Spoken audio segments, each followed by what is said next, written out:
What do you want them to do with these cards? Take them home? Take them home. We don't want them back because your germs are on them now and COVID. So don't give them back to us. No, I don't want them. Gross. Okay, who won? I have no idea. Good. Hey, so I know it's a kind of a weird night, hopefully a fun night, but we are going, but all the fun is over, but now it's my turn. We are going to do the last week in this series called Waitlisted, and so you guys, if I say the number 237 days, does that mean anything to anybody? Anybody here who knows what's 237 days from today? Yeah. Christmas! Christmas is 237 days from today. So close. It's time to start the countdown. Do any of you count down to Christmas? No? Sort of? When do you start counting down to Christmas? Like at what point? Okay, let's do it this way. If you're anybody who's anything after September 1 is fair game. I saw that. And Krista and Morgan are claiming it. You're in good company. Yeah, there you go. What about anybody who's October? If it's October, then I'll give it to you. Once the back to school stuff gets put away, the Christmas stuff can come out in the stores. No? What about after Halloween? Anybody who's good November 1 and forward? No. What about after Thanksgiving? Is there anybody who's not till the week before? I don't want to talk about Christmas until right before. Okay, fair enough. Fair enough. When do you start listening to Christmas music? Is that the same or is that even further out? Yeah. When does your family start decorating for Christmas? Now.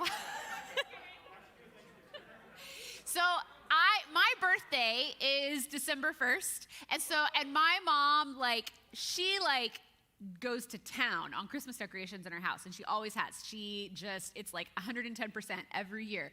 And so, and I really like Christmas, and I really like Christmas decorations. So my thing was always that I wanted the house decorated for Christmas by my birthday. So that was one of the things that she would do for me, is she would always have the house decorated by my birthday on December 1st. So we were Thanksgiving people. In my house now, we put it kind of depends. If we're traveling for Thanksgiving or anywhere in that very first part of December timeframe, then we put the tree up really early. Here's my thing.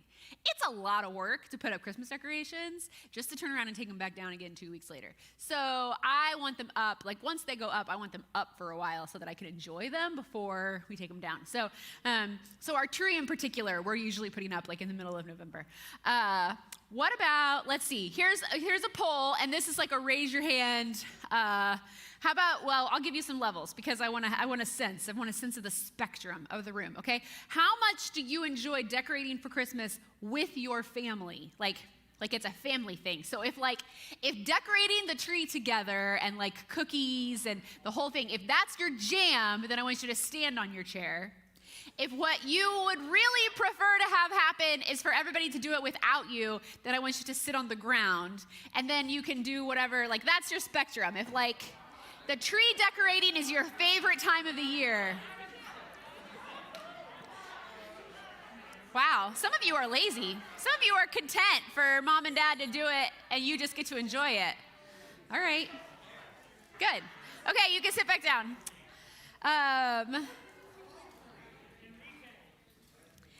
So think about when you were younger and you were waiting for Christmas morning, because I realize maybe now this isn't so much of a thing, but when you were younger and you were waiting for Christmas morning, I want you to think about how that waiting could be almost painful, right? When you're waiting for that you're maybe, anybody have this happen where you knew it was under the tree because you'd been asking for it, but you could not have it until Christmas. Maybe you even went with your parents to pick it out and buy it, but your mom insisted insisted on freaking wrapping it, and you can't have it until Christmas. Anybody that ever happened? Yeah, totally. Okay. So, you know what's even more painful than waiting for Christmas morning, especially when you know what's under the tree? Fighting with your family the entire Christmas season, or just generally fighting with your family. Our conversation today actually isn't about Christmas at all. It is about waiting, but it's also about our families, and it's about fighting that sometimes happens with our families. It's about waiting. It's about getting sick of waiting, and it's about wanting to give up. So for the last few weeks, we've been talking a lot about waiting, about not just waiting for Christmas. We've been talking about waiting during really difficult periods. And we talked about how God has a plan, but you might have to wait for it. We talked about how while you're waiting, God is faithful. We talked about while you're waiting, God is listening. But let's be honest. Sometimes when we've been waiting and waiting and waiting, we just get tired. Feels like maybe everyone is against us, or that we're trying so hard to hold like some really heavy things and no one is offering to help. And sometimes we just want to give up. Sometimes we're just tired of waiting and don't want to do it anymore. Maybe you have felt like that in these last few months as there starts to be like a little bit of like an end in sight of COVID, and it starts to feel like maybe we're like so close to the other side of it, but we're not quite there yet, right? Like nothing has changed, but it seems like things could be changing like any minute. I don't know about you, but I think this last couple of months has actually been some of the hardest months for me, where I have felt like borderline claustrophobic in my own home. Like I just want to leave these people. There are too many people in my house, and I just want to go somewhere without them. So maybe you could have felt a little bit that way, where like you're waiting, and sometimes we can be surrounded by people and still feel really alone. Or maybe you've had an experience where you were trying so hard, but nothing seemed to change. Maybe you wanted to give up hope. Maybe you've tried to make wise choices, but the people around you don't seem to support you in those choices. Maybe that's your friends, or maybe you are trying to follow Jesus, but your family isn't really into the Jesus thing, and so it feels like you're doing that on your own, and you're trying to make choices to follow Jesus, and even maybe your parents don't seem to be supporting you in the way that you wish they were. Or maybe you feel like you might want to give up hope because your family's a mess, and it just doesn't seem to be getting any better. Maybe you just seem to see more and more like landmines or issues erupting in your family. And especially when we feel alone, or when we feel unsupported, or even abandoned by others, it's not always easy to believe that we can keep going when we've already spent so much time waiting.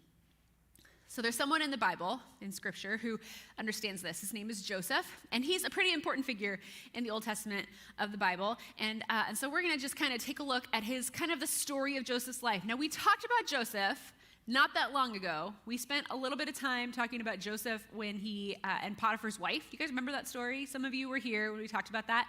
So we're going to skim through some of this because we literally just talked about him. But we're going to talk about a different part of Joseph's life in more detail. So Joseph was 17 when we pick up this story, and we are in Genesis chapter 37, and I'm going to summarize some things. So if you have a Bible and you want to follow along, you are welcome to, but there's like several chapters, and so we're just going to blast through some stuff. So you may remember that Joseph is the second to youngest son of Jacob, who had 12 sons, 12 tribes of Israel, 12 sons of Jacob. That's where we get it from. And Joseph is the second youngest, but he's the favorite because he's the oldest son of the preferred wife. That's right. Remember this family drama, how there were two different wives, and one of them had a whole lot of kids, and one of them had no kids? And then all of a sudden, the preferred wife, who had no kids, had Joseph. And so Joseph gets all of dad's attention. Remember how it's like a super dysfunctional story? Do you guys remember this part? It's like so dysfunctional. This is not a family model that we want to look to for how we should model our own families, right? So super dysfunctional. And Joseph's dad showers him with extra gifts, extra money, extra attention, extra love. He doesn't make any secret of how Joseph is his favorite kid. And that, as you can imagine, creates some friction between Joseph and the other brothers. There's one other brother younger than Joseph. His name is Benjamin. He is also the son of the preferred wife. And so he gets some of dad's love and attention, but Joseph really gets all of it. And so that causes a lot of friction with the other kids. So, and then Joseph starts having these dreams, and in these dreams that Joseph's having, all of the brother, more or less, I'm skipping some steps, but basically in the dreams, what they mean is that the brothers are bowing down to Joseph. That in some way the brothers are serving Joseph, and Joseph, like an idiot, goes and tells his brothers about these dreams he's been having, where all of his brothers are bowing down to him. And so not only is his dad like showing favor to him, but Joseph is like making it worse for himself by telling his brothers how he thinks that someday he's going to like rule over them, which doesn't go over well for the brothers. So the brothers decide that the best thing for them to do, I think I'm going really fast and maybe skipping through some things, but that's okay. The brothers decide that the best thing for them to do is to sell, well, first they want to kill him. They throw him in a well, and they're like, let's just leave him here to die. And then one of the brothers says, let's not kill him. That might be a step too far. Let's sell him into slavery instead. No big, right? So this like caravan comes by, they sell him into slavery, and he goes to Egypt, where he is a slave in Egypt. He's been sold into slavery. So, let's see. Did I say everything that they wanted me to say here? Shared it with his brothers. Brothers had enough of talking about Joseph and how awesome he is. Okay, so think about what Joseph must have been experiencing when he realizes how much his own family hates him. Think about what he would have been experiencing when he's waiting in that well to die. Think about what he must have been experiencing when he realized that he had been thrown into a foreign country where he knew no one. And then think about how he must have felt when he was traveling on that caravan, waiting to find out where he'd end up and how he'd be treated when he arrived. He must have felt unbelievably lonely, abandoned, betrayed, unloved, unsupported, all the things he had to have been feeling. That's enough uncertainty and loneliness to make most people give up hope. But that's not even the end of Joseph's misfortunes. So he arrives in Egypt, and this is where the Potiphar story picks up, where he arrives in Egypt, and he becomes a slave in the house of this guy Potiphar. And you might remember Potiphar is like really rich. He has a lot of land. He has a lot of property. He has a lot of stuff for Joseph to manage, and Joseph proves himself, and so Potiphar makes him second in command. He makes him the manager of his entire estate. Even though he's a slave, he puts him in charge of everything. And so Joseph pretty much has the run of the place, and everything that Joseph touches flourishes. Remember that part, how like no matter what Joseph did, it was successful, that God was just with Joseph and blessed Joseph. And then is when the Potiphar's wife part comes in. And so Potiphar's wife is like, hey, this dude's hot, and tries to get him to, like, she like makes a play for him.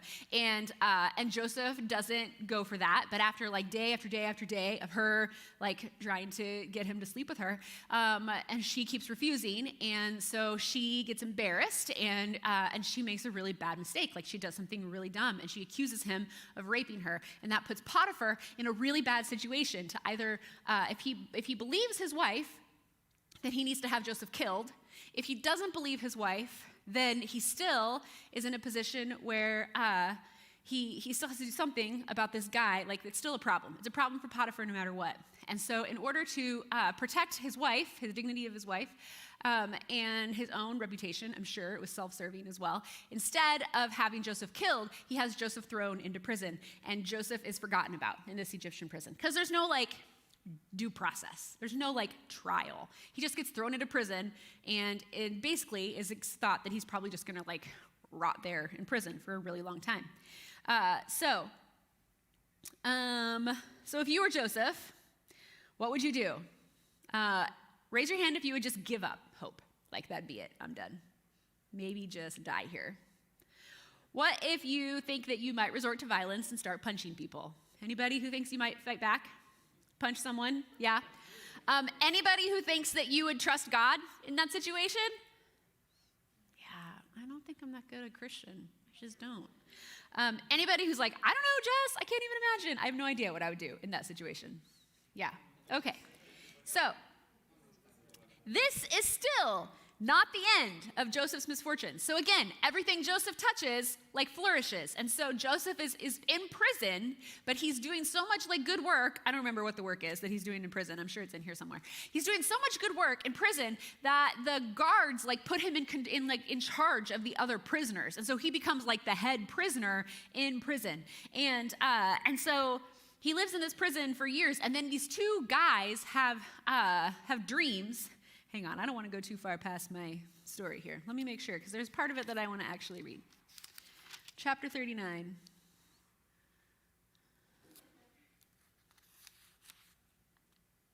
I might have gone too far already. What's the first scripture that I have up there, Jacob? A while ago. Okay, we're going to move past that. Let's go to 39, verse 20. There we go. Okay, let's read from here. So he took Joseph and threw him into the prison where the king's prisoners were held, and there he remained. But the Lord was with Joseph in the prison and showed him his faithful love. And the Lord made Joseph a favorite with the prison warden. Before long, the warden put Joseph in charge of all the other prisoners and over everything that happened in the prison. The warden had no more worries because Joseph took care of everything. The Lord was with him and caused everything he did to succeed. So Joseph continued to live in that prison for years. He's forgotten by Pharaoh. He's forgotten by his own family.